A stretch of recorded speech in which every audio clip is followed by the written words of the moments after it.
থেকেই আজকের ব্লগটা শুরু করলাম। আমার চ্যানেলটা যদি ভালো লাগে আপনাদের সাবস্ক্রাইব করে পাশে থাকবেন। বন্ধুরা, সকালে বেরিয়ে পড়লাম একটু মর্নিং ওয়াক করার জন্য। আজ ঘুম থেকে উঠতে একটু দেরি হয়ে গেছে, তারপরেও কি বেরিয়ে পড়লাম। বন্ধুরা, সকালবেলা মর্নিং ওয়াক করলে শরীর ও মন দুটোই ভালো থাকে, সারা দিনটাই ভালো যায়। এই জন্যই প্রতিদিন সকালে বেরোই। আজকে ঘুম থেকে উঠতে একটু দেরি হয়ে গেছে, এই জন্য বেরোতেও দেরি হয়ে গেছে।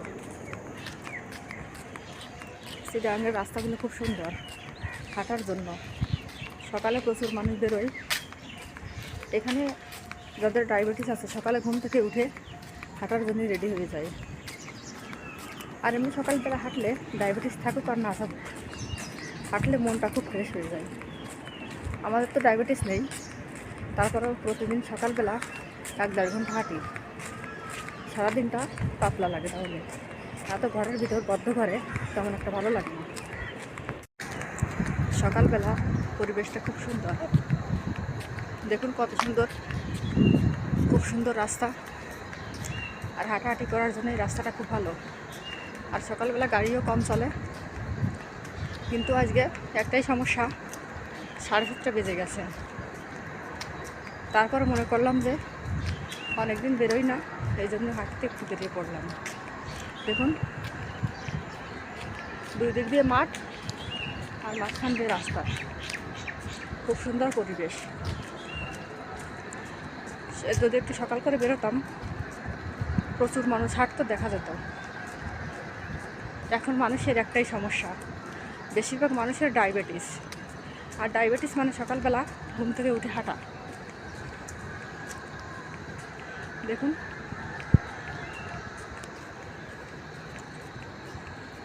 বন্ধুরা, আপনাদের ওখানে ঠান্ডা কেমন আছে?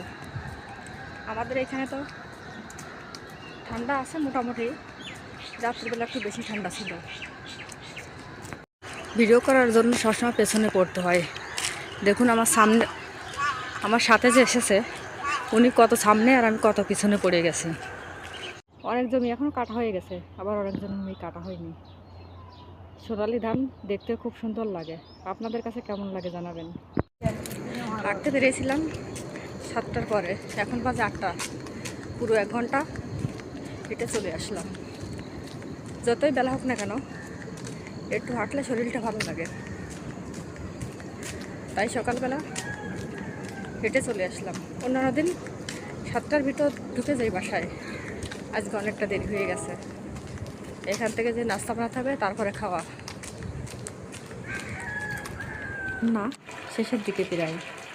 চুলোর উপর ভাত আছে আর রান্না করছি ফুলকপি আর মাছ দিয়ে সবজি, আর আছে মূলো ভাজা।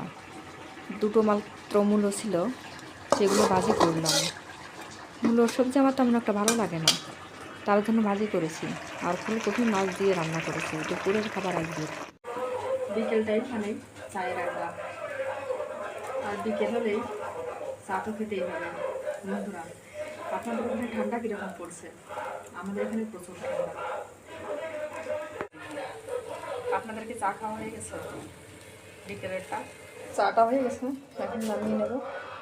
চুলাটা বন্ধ করে